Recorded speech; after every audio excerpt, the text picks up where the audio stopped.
Yo, what's up guys, welcome back to another video. This is a reaction to MrBallen and the video is top 3 videos with disturbing backstories. And yeah, I've done a load of reactions to a lot of the videos from this series, but I've not done this one. And yeah, that's pretty much it. We're going to jump into it and see some of these clips, some of these videos. Maybe I've seen some of them before, probably not. I don't think I've ever previously watched one of these videos and remembering seeing the video that I see in the video from beforehand. So yeah, we're going to jump into this. Links are in the description to my Patreon if you want to see some more of my reactions that I can't post to YouTube. But let's jump into this and see some of these videos. Today I'm going to share with you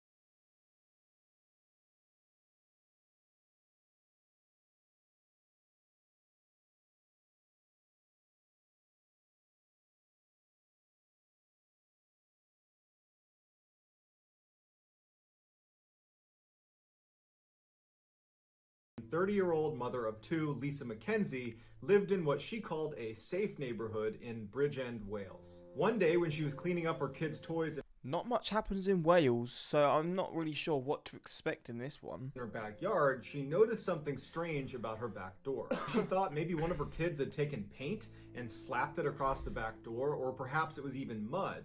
But then when she walked up to the door itself, she could tell that there were two very deep gouges in the door right next to the locking mechanism.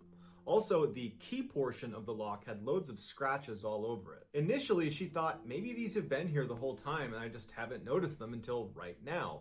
But when she looked at the two gouge marks in the door, they looked fresh. Since she did not own a dog and didn't know of any other dogs in the area that might come into her property that could have scratched up the door, she figures, okay, it's gotta be my kids. So she calls her kids outside and she points at the marks on the door, and the kids swear they didn't do it.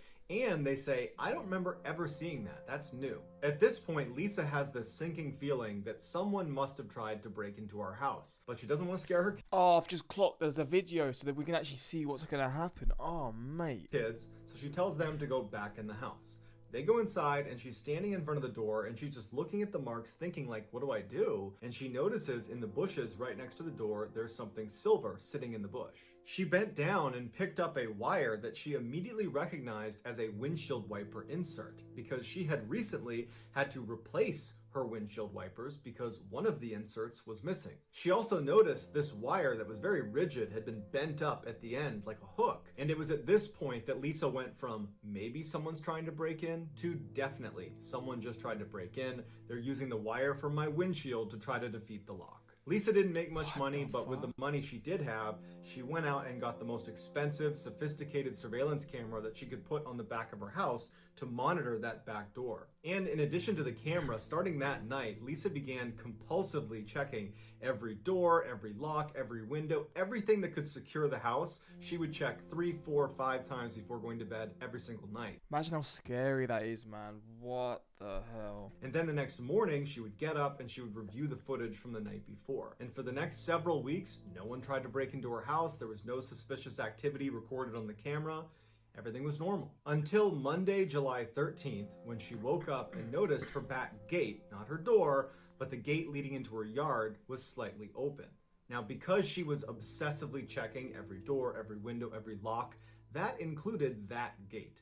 Meaning the night before, she had triple checked that that gate was shut and locked. So for it to be open right now meant something had happened the night before. And so without even going outside, she goes right to her security camera footage, and she would say that what she saw made her physically ill. Earlier that morning at 1:15 a.m., an unknown man wearing a rain jacket and gloves walks up to the back of their house and puts his hands and his face right up against the window and starts looking in the window. And then he steps back, pulls a flashlight out, and starts looking in the kitchen with his flashlight, just brazenly looking in the house. And at some point, he puts the flashlight down and looks up and clearly notices the camera that she has installed. He looks at it for a minute and then just kind of shrugs and goes right back to shining his light into the kitchen before going around to the door itself and trying the door and fidgeting with the door to open it. It was locked.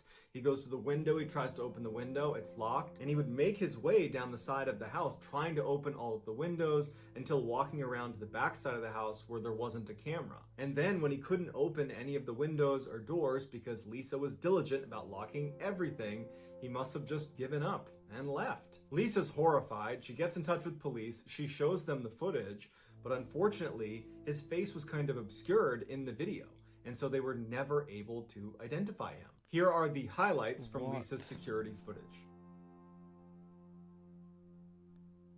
What the fuck, man?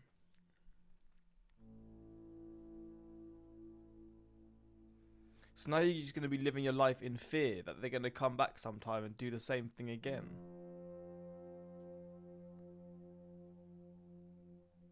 Flipping hell. Cold case. On September 8th, 2017, 19-year-old Kanika Jenkins, along with her 3 friends, were driving to the Crown Plaza Hotel in Chicago, Illinois. It was a Friday night, and the girls had been invited to a big birthday party on the 9th floor of the hotel. They arrived at the hotel around 11 p.m., and by the time they got up to room 926, the room was packed with their friends, the music was loud, and the drinks were flowing. A few hours into the party, a witness would tell police that when they went up to give Kanika a hug, she could barely stand, she was so intoxicated. Another witness said when everybody was up, dancing and having a great time, Kanika was sitting on the side of the room, apparently too drunk to even stand up. At about 3 a.m., Kanika and the 3 friends she had showed up with decided it was time to leave the party and head home.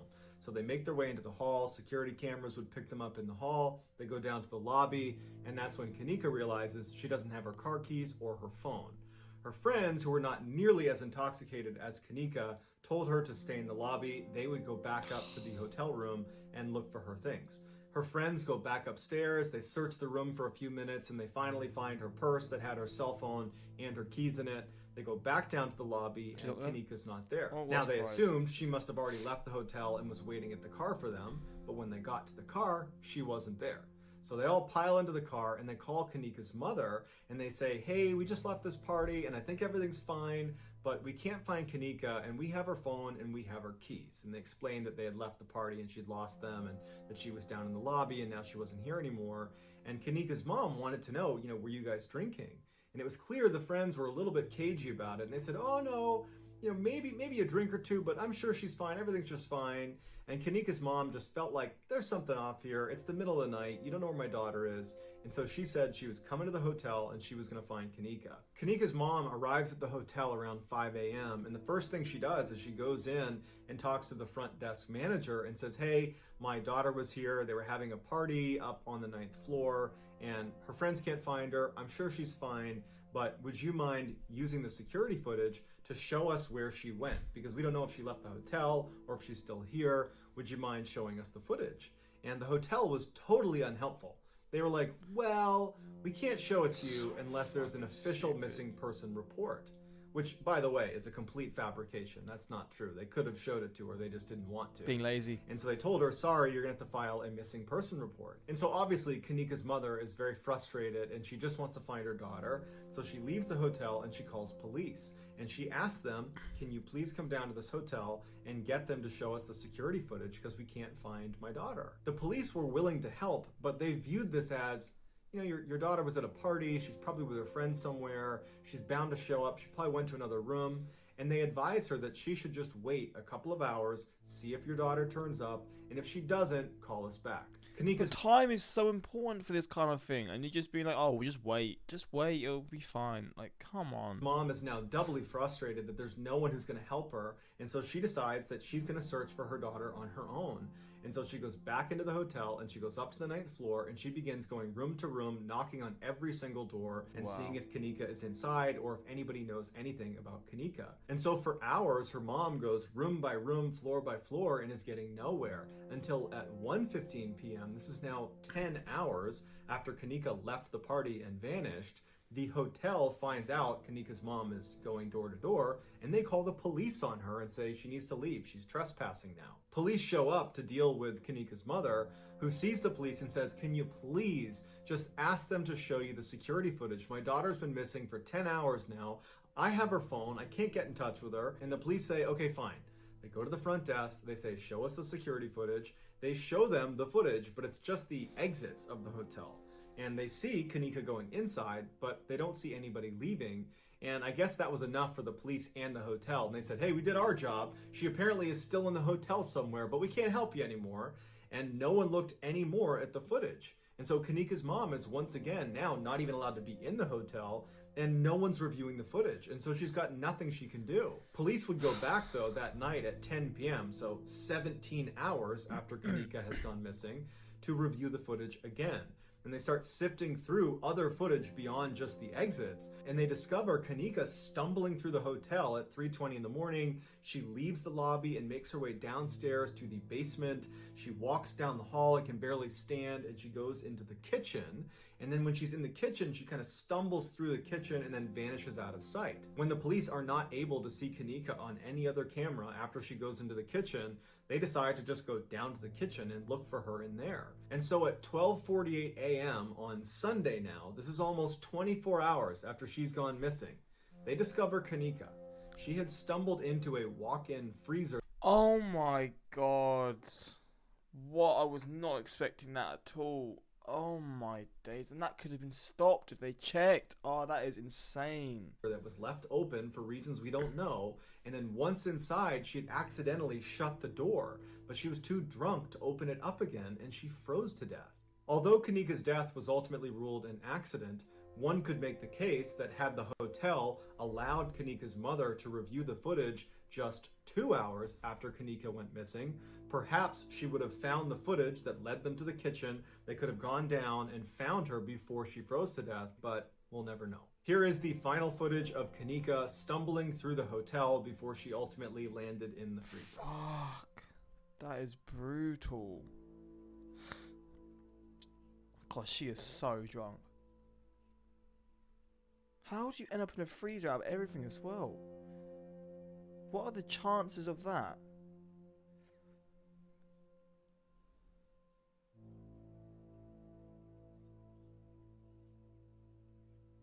And how has no one been to the freezer 20 hours later? Like, how is the police the ones who found her? In the early 1970s, a man named Marshall Applewhite was fired from his music teaching job for having an inappropriate relationship with a male student. Shortly after, he admitted himself into a psychiatric institution where he met a nurse who worked there named Bonnie Nettles. Both had a deep interest in biblical prophecy, and Applewhite, after meeting Nettles, was convinced they had met in a previous life. Nettles agreed and took it a step further, saying extraterrestrials had come to her and preordained that she would someday meet Applewhite. The two did not have a romantic relationship at all. It was strictly platonic. They bonded over a desire to ascend to a higher level of existence and ultimately reach the kingdom of heaven. Applewhite began calling himself Bo, and Nettles became Peep, and together they would start an infamous cult known as Heaven's Gate. The premise of Sounds familiar, but I don't know it. Heaven's Gate. I've heard the term Heaven's Gate, I think. I mean, obviously, but I feel like I have heard of the cult, but I can't say what I know about it, so maybe I haven't. I don't know. Heaven's Gate was that an alien spacecraft that they simply called the UFO was going to come to Earth and whisk away Heaven's Gate cult members, elevating them to a new world and a better life that they referred to as Tela, or the evolutionary level above human. There was a catch, though. Anybody on Earth who did not get on the UFO whenever it got here would be recycled, i.e. destroyed, along with everybody else on Earth. Oh my god. Which they just killed loads of people. And then at some point a new human population would grow and another UFO would come, and whoever got on that would be saved over and over and over again. That was just how it worked. And Bo and Peep were telling everyone they talked to about Heaven's Gate that we're already in end times. Apparently there were signs that this UFO is going to be here any day. And so now is the time to join the cult. And so by 1975, Bo and Peep had recruited 20 people to be a part of their cult, which meant they gave up their families, they gave up their possessions, they basically gave up everything in their life and moved to Colorado. It's so crazy how you can convince people like this. I know some people, obviously there's reasons, they've got mental problems and stuff, so they'll be convinced easier, but just how you can convince this many people about this specific thing is insane to me. To live in total poverty as they waited for this UFO to arrive. For 10 years, cult members waited and waited for this UFO that never showed up. And Bo and Peep are aggressively reminding people that this is the path, you just gotta stay the path.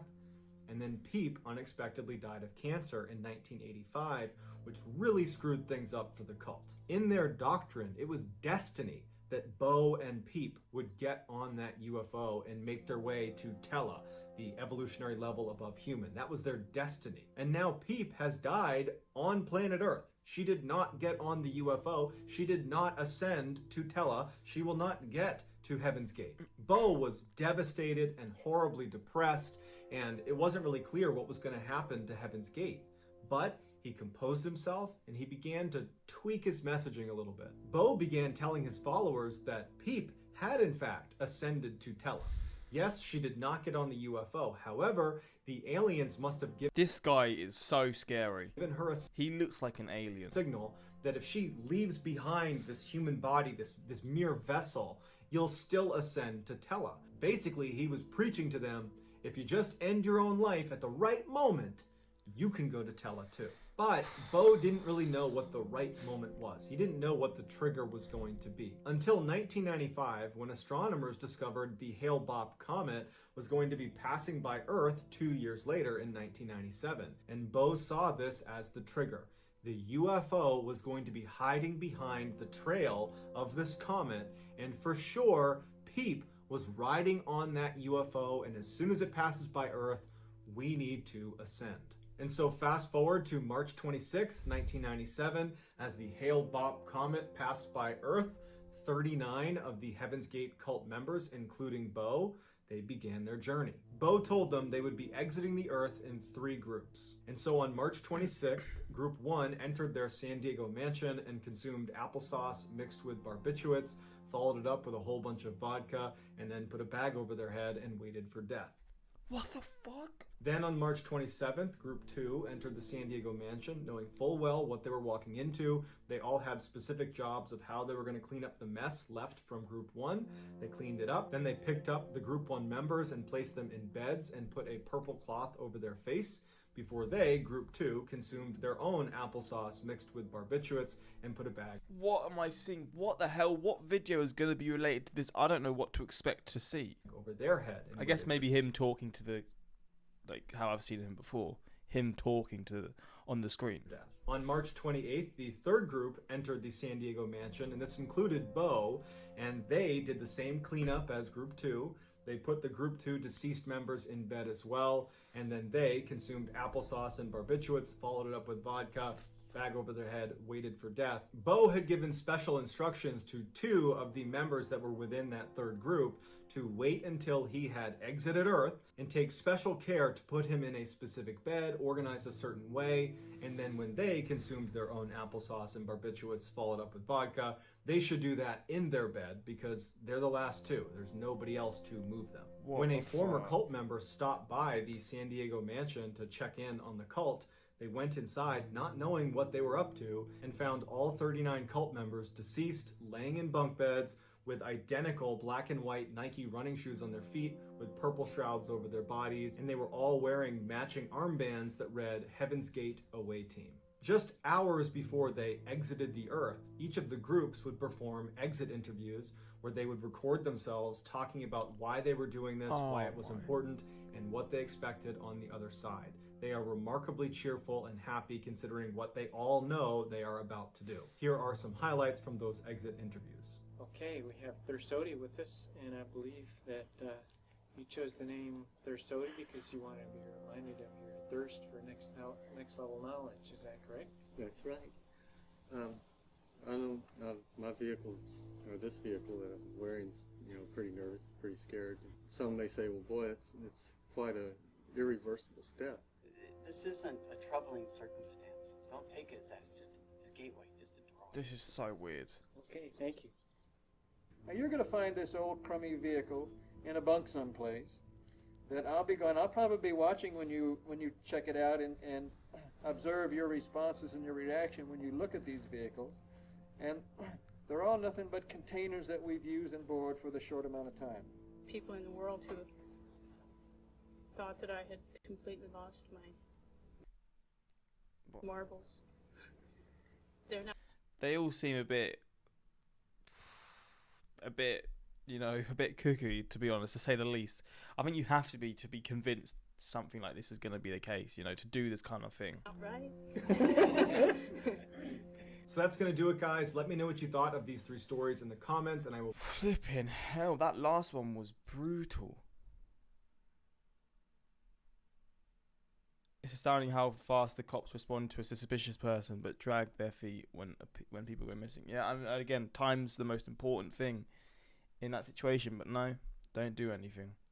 Her mum is savage for going and knocking on all the doors. Yeah, honestly, I respect that. I can't imagine how, like, scared you must have been to be doing that kind of thing, but it's a shame that she didn't get the help that she deserved to get her daughter safe. But oh man, but yeah, this is some of these crazy videos again. This series is always so wild to me, but yeah, I'm gonna react to more in future, and yeah, let me know your thoughts, and until next time, like, subscribe, peace.